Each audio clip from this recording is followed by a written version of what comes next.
بسم اللہ الرحمن الرحیم ان الحمد للہ والصلاة والسلام علی من لا نبی بعد اما بعد عقیدہ ختم نبوت کے بارے میں حدیث نمبر 209 بیان کی جا رہی ہے۔ یہ حدیث مبارکہ مرکات شریف شرح مشکات المصابیح میں جلد نمبر 11 ہے۔ اس حدیث مبارکہ کو امام احمد بن حنبل رحمہ اللہ نے اپنی مسند احمد بن حنبل میں ذکر کیا ہے۔ یہاں پر رقم الحدیث مرکات میں 6277 ہے، صفحہ نمبر جلد نمبر 11 کا 409 ہے۔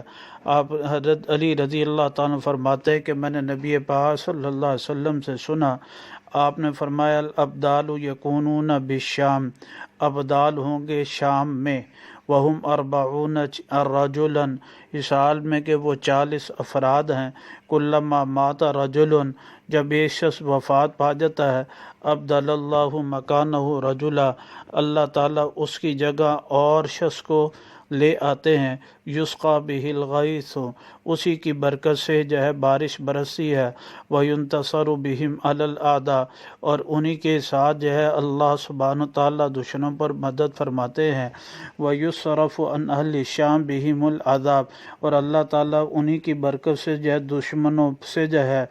عذاب کو پھیر دیتے ہیں، اہل شام سے عذاب کو پھیر دیتے ہیں۔ اس حدیث مبارکہ میں نبی پاک صلی اللہ علیہ وسلم نے فرمایا کہ میرے بعد میری امت کے اندر، میرے بعد شام کے اندر 40 ابدال رہیں گے، 40 افراد ابدال رہیں گے، اور یہ ابدال امت کے لیے کی رہنمائی اور برکت کا ذریعہ ہوں گے، اور امت کے لیے